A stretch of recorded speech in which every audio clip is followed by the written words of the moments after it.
তোমালোক খানাপাৰা মই CM vigilance যাম আছে আমাৰ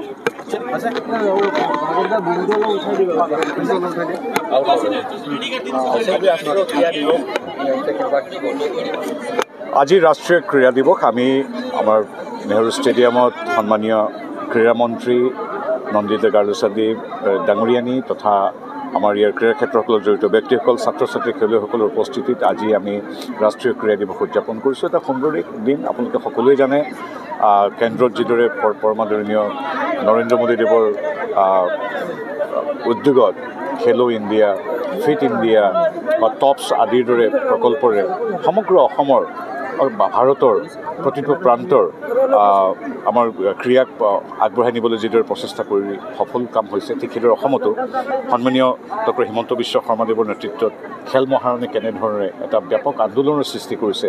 আজি একেবাৰে ভিতৰুৱা গাঁওখনৰ ক্ৰীড়াৰ প্ৰতিভা আজি ৰাষ্ট্ৰীয় আন্তঃৰাষ্ট্ৰীয় মঞ্চত নিজকে প্ৰতিভাত কৰিবলৈ সক্ষম হৈছে। গতিকে এই যাত্ৰা এই সকলোবিলাকত আমি ধন্যবাদ জনাব লাগিব প্ৰতিটো ক্ৰীড়া সংস্থাক, আমি ধন্যবাদ জনাব লাগিব, অভিনন্দন জনাব লাগিব প্ৰতিগৰাকী আগ্ৰহী অভিভাৱক অভিভাৱিকাসকলক। আৰু প্ৰধানমন্ত্ৰী মোদীদেৱে এইটোৱে কৈছে ক্ৰীড়া কেৱল প্ৰতিযোগিতা নহয়, কেৱল মেডেল নহয়, নিজকে সম্পূৰ্ণ সুস্থ কৰিবৰ বাবে, নিজৰ ক্ৰীড়াৰ ঐতিহ্যক আগুৱাই লৈ যাবৰ বাবে আৰু নিজৰ লগতে সমাজখনক সুস্থ কৰিবৰ বাবে ক্ৰীড়া আটাইতকৈ গুৰুত্বপূৰ্ণ। আৰু তাৰে এই আয়োজন আজি অত্যন্ত এইখিনিতে এটা কথা আনুষ্ঠানিকভাৱে মই কোৱাটো উচিত।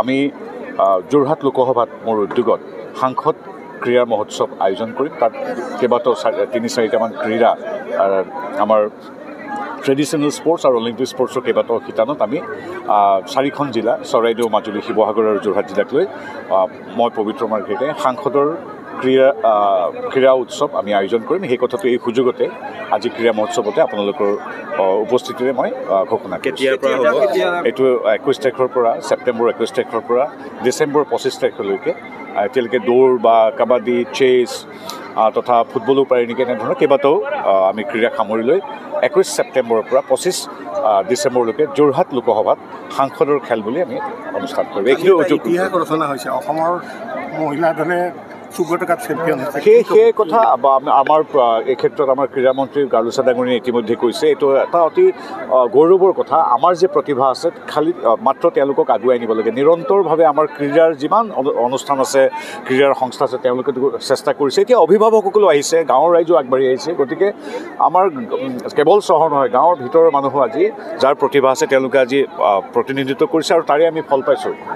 আমাৰ ইয়াত আমাৰ এই সুব্ৰত কাপত যে আমি 17 অনুৰ্ধৰ আমি ট্ৰফিটো লাভ কৰিবলৈ সক্ষম হ'লোঁ আৰু তাত খেলো ইণ্ডিয়া তথা আমাৰ মুখ্যমন্ত্ৰীৰ উদ্যোগত হোৱা খেল মহাৰণৰো যথেষ্ট অৰিহণা আছে বুলি আমাৰ ইয়াত ক্ৰীড়াৰ লগত জড়িত ব্যক্তিসকলে বা আপোনালোকৰ ক্ৰীড়া সাংবাদিকসকলে জনাইছে। খুব গৌৰৱৰ কথা। এইটো এটা আচলতে আমাৰ যাত্ৰাৰ এটা সফলতাৰ খুঁটি। আমি এনেধৰণৰ বহু ক্ষেত্ৰত সফল হ'ব লাগিব। আমি ভাবোঁ আমি আগুৱাই যাম।